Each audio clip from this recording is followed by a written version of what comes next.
இந்த இளம் பசுமையார் வள திட்டத்துல நம்ம சுத்தி என்னென்ன இருக்கு அப்படிங்கிறத நம்ம பார்க்க போறோம். சரியா? இப்போ இதை பாருங்களேன். இது வந்து ஒரு ஃபங்கஸ் வகையை சேர்ந்தது, ஒரு காளான். நிறைய இடங்கள்ல பார்த்துருப்போம், நம்மளோட நிலங்கள்லாம் இது இருக்கும். சரியா? இது வந்து பொதுவாக இதை வந்து நம்ம சுவாசிக்க கூடாது. கொஞ்சம் தள்ளி வாங்க அந்த பக்கம். இதை நமக்கு சுவாச பிரச்சனைகள் வந்துடும். நான் எடுக்கிற மாதிரி நீங்கள் கையில் எடுத்து பார்க்கக்கூடாது. நீங்கள் பார்த்துருப்பீங்க, காடுகள்லாம் போகும்போது பார்த்துருப்பீங்க. இதை சுற்றி ஒரு உரை மாதிரி இருக்கு பாருங்க, தெரியுதா? இது வந்து ஒரு ஃபங்கஸ். சரியா? காளான் வகையை சேர்ந்தது. இதை நம்ம தட்டும்போது இதில் ஒரு ஸ்போர் மாதிரி இருக்கும் ஒன்று. இங்கே பாருங்களா, நான் தட்டுறேன் பாருங்க. அப்போ அதை லாங்கில் கூட போய் காட்டுங்க, பிரச்சனை. இங்கே பாருங்க, தட்டுறேன் பாருங்க, தெரியுதா? இது மூலியமா இது என்ன ஆகும்னா காத்துல பரவி வேற ஒரு இடத்த போய் முளைச்சி மறுபடியும் வந்துடும். சரிங்களா? இந்த பூமியில இருக்கிறத மக்கள் செய்யறதுல ஃபங்கஸ் செயல்படுத்தக்கூடியதுல இது ஒரு முக்கியமான ஆள். இந்த மரங்கள்லாம் இறந்து கிடக்கும்ல, காடுகளில் உடஞ்ச மரம்லாம் இருக்கு இல்லையா, அதுல வந்து இந்த மாதிரி ஃபங்கஸ் எல்லாம் சின்ன சின்ன நுண்ணுயிர்கள்லாம் உருவாகி காடுகளில் ஒரு விஷயத்த சிதைக்கும். சரிங்களா? இது பார்த்தீங்கன்னா இது வந்து சாப்பிட்ற காளான் கிடையாது. சரியா? இதில் நிறைய வெரைட்டிஸ் இருக்கு. இங்கே பாருங்க, இது நல்லா நீங்கள் ஒத்து பாருங்க தெரியும். இதுக்கு பேர் இன்னும் கரெக்டாக சொன்னால் ஸ்போர்ஸ் அப்படின்னு சொல்லுவோம். இந்த போது பாருங்க, காற்றுல போதா, இதை நம்ம சுவாசிக்க கூடாது, சுவாச பிரச்சனை வரும். நம்மளோட இந்த எதிர்க்கு இல்லையா, நமக்கு ட்ரக்கியா நுரையீரல்களை போய் இது தொற்றை ஏற்படுத்தும் அப்படின்னு சொல்றாங்க. அதனால இது என்னன்னு தெரிஞ்சுக்கிறதுக்காக தான் அது. என் கையில் எவ்வளோ ஸ்போர்ஸ் இருக்கு பாருங்க. இதை பார்த்தீங்கன்னா நைட்டில் இரவுல ஒரு வெளிச்சத்தில் பார்த்தீங்கன்னா நமக்கு அமைதியாக இருக்கும்போது இது எப்படிமா இருக்கும், அப்படியே அழகாக ஒரு லைட் வெளிச்சத்தில் பேக்ரவுண்டில் பார்க்கும்போது இது தானாகவே காற்று அடிக்கும்போது தானாகவே தன்னுடைய விதை பரவலை செய்யும். இப்போ காடு முழுக்க எப்படி வந்து பறவைகள் இந்த வேலையை செஞ்சதோ, இப்போ இங்கே இருக்கிற மரங்கள்லாம் எல்லா மரங்களும் மனிதர்களும் நட்டாங்க நினச்சிட்டு இருக்கீங்களா? இல்லை, உலகம் முழுக்க பறவைகளும் விலங்குகளும் தான் இந்த காடுகளுக்கு விதை பரவலுக்கு காரணமாச்சு. ஒரு பறவை சாப்பிட்டு இன்னொரு இடத்துல விதையை போடும்போது இந்த மாதிரி பரவுச்சு. அதே போல தான் இந்த ஒரு விஷயமும். இது என்ன செய்யுதுன்னா மரங்களுக்கு நடுவில், அதாவது ஒரு காடுகளுக்கு நடுவில் மரங்களுக்கு பூமிக்கு அடியில் தரையில் வேர்களுக்கு உள்ள இன்ஃபர்மேஷனை பாஸ் பண்ணோம். அதுக்கு இந்த மாதிரி ஃபங்கஸ் வந்து உதவியாக இருப்பாங்க.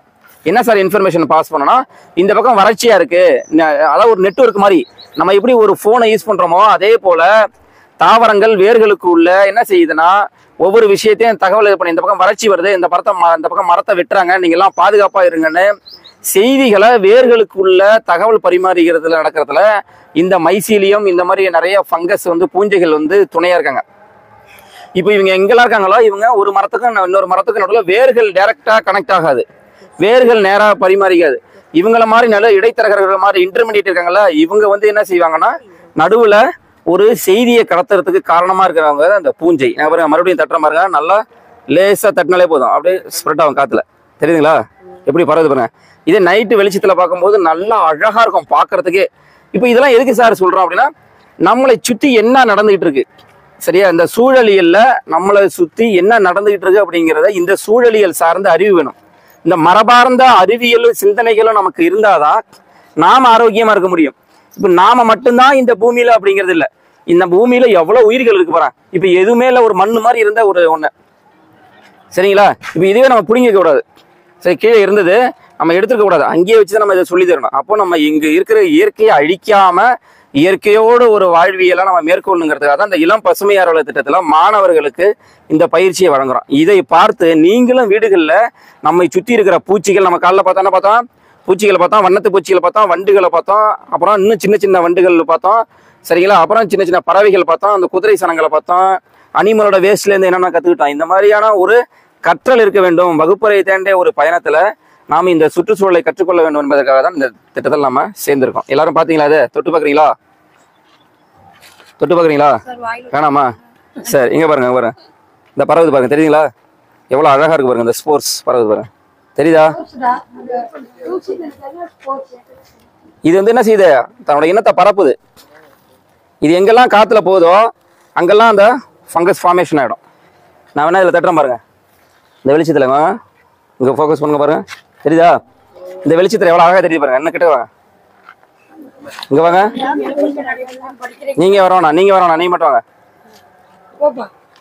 இங்கே பாரு, இங்கே பாரு, தெரியுதா? உலகத்தில் இந்த இனப்பெருக்கம் செய்கிறத தாவரங்களும் விலங்குகளும் எவ்வளோ டெக்னிக்ஸை ஃபாலோ பண்ணுது பாரு, தெரியுதா?